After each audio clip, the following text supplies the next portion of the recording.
اگر وہ نہ ہو تو پھر نہیں. سر میں آپ کو یہاں روکوں گا. ہماری بات چیت چل رہی ہے مولانا فضل الرحمان صاحب سے. ایک چھوٹا سا بریک پھر واپس آتے ہیں.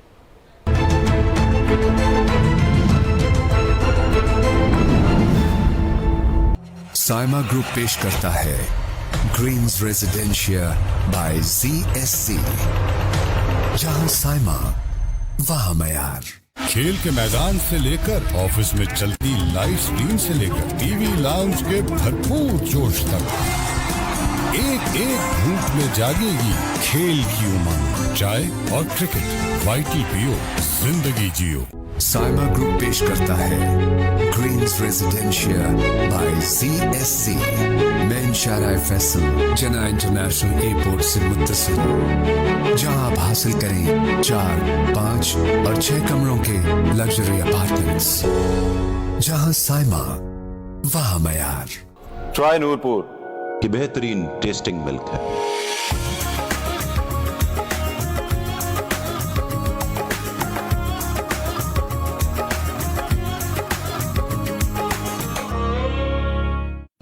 سائما گروپ پیش کرتا ہے گرینز ریزیڈینشیا بائی CSC. جہاں سائما وہاں معیار. ایک گھونٹ میں جاگے گی کھیل کی امنگ. چائے اور کرکٹ وائٹل پیو زندگی جیو. سائما گروپ پیش کرتا ہے گرینز ریزیڈینشیا بائی CSC. جہاں سائما وہاں معیار.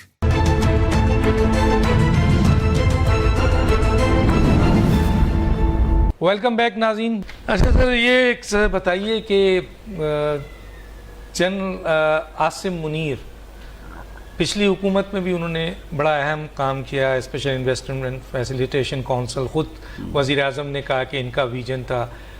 اور یہ جو نگراں حکومت ہے اس کے ساتھ بھی مل کر وہ پاکستان کو معاشی مشکلات سے نکالنے کی بھرپور کوشش کر رہے ہیں. آپ اس کو کیسے دیکھتے ہیں؟ دیکھیے میں کچھ حقیقت کو تسلیم کرنا ہوگا. چاہے اصولی طور پر آپ اس سے اتفاق بھلا نہ کریں لیکن کچھ حقائق ہیں جس کو ہمیں تسلیم کرنا پڑتا ہے کہ ہمارے ملک میں اسٹیبلشمنٹ ایک بڑی مستقل ایک قوت ہے. اور ظاہر ہے کہ اسٹیبلشمنٹ کا کردار اس وقت زیادہ نمایاں سامنے آ جاتا ہے جب کوئی غیر مستحکم حکومت ہوتی ہے یا عارضی حکومت ہوتی ہے یا نگران حکومت ہوتی ہے. تو ایسی حکومتوں میں اس کا زیادہ رول سامنے آتا ہے. اب یہ تو ایک حقیقت ہے کہ پاکستان معاشی مشکلات میں تو ہے, اس سے تو کوئی انکار نہیں ہے. اگر وہ اس حوالے سے ان حالات میں ایک کردار ادا کرتے ہیں جبکہ ایک نگران حکومت ہے, ایک کمزور حکومت ہے, ایک تھوڑی مدت کے لیے ہے اور اس میں وہ پاکستان کو اس مشکل سے نکالنے میں اپنا اثر و رسوخ استعمال کر لیتے ہیں تو کس کو قابل قبول نہیں ہوگا؟ کون چاہے گا کہ ہمارے ملک کے حالات بہتر نہ ہوں جی. تو اس حوالے سے ظاہر ہے کہ اسٹیبلشمنٹ کی اپنی ایک حیثیت ہوتی ہے. ہم چاہیں نہ چاہیں, اصولی طور پر ہو نہ ہو, وہ اپنی جگہ پر ہے. لیکن پاکستان کو اس وقت اس طرح کے ایک رول کی ضرورت ہے. اگر وہ اس طرح کا رول ادا کرتے ہیں اور ملک کو ان حالات سے نکالنے میں پیش رفت کرتے ہیں, جو شاید مکمل طور پر تو نہ ہو سکے لیکن پیش رفت بھی بہتر بات ہے. ہم نے بھی تو 1-1.5 سال کے اندر پیش رفت ہی کی ہے نا, کوئی ایسے تو حالات ہم نے تبدیل نہیں سر. وہ کریک ڈاؤن جو کہ اس نگراں حکومت میں دیکھنے کو ملا صرف چند دنوں میں, وہ ہمیں اتحادی حکومت میں نہیں ملا. کیا وجوہات ہے کہ اتحادی حکومت مافیاز کے خلاف, ذخیرہ اندوزوں کے خلاف, اسمگلروں کے خلاف کارروائی کرنے سے ڈرتی ہیں یا اس کا حصہ ہیں؟ ڈاکٹر صاحب آپ صحافی لوگ ہیں, آپ کو مرضی ہے جس طرح سوال کریں. ہمیں عمران خان کی 3.5 سالہ حکومت کے حالات ملے تھے اور ان کو ہمارے حالات ملے. اچھا, آپ کے حالات بہت بہتر تھے سر. تو ہم نے بہتری کی طرف حالات کیے, ہم نے قرضوں میں کمی لائی. 32% انفلیشن وہ تو بجلی کا بل دیکھ لیں سر, گیس کے حالات دیکھ لیں سر, روپے اور ڈالر کے حالات. 100% آپ کے ساتھ. پھر سر عوام تو مر چکی ہے. میں بتا رہا ہوں عوام کیوں مر رہی ہے. آپ نے پاکستانی معیشت کو IMF کے حوالے کیا یا آپ کے ہاتھ میں ہے؟ تسلیم کرو اس بات کو کہ حقائق کیا ہیں. نمبر 1, کیا آپ اسٹیٹ بینک کو اس کے حوالے کیا یا نہیں کیا؟ اب جب آپ کی معیشت بھی آپ کے ہاتھ میں نہ ہو, آپ کی قیمتیں بڑھانا بھی IMF کے ہاتھ میں ہو, ٹیکسز بڑھانا بھی IMF کے ہاتھ میں ہو, نہیں بڑھاتے تو پھر آپ کا اگلا جو ان کے ساتھ معاہدہ ہوتا ہے وہ معطل ہو جاتا ہے, دنیا کی امدادیں آپ کے اوپر بند ہو جاتی ہیں, پھر آپ کا بینک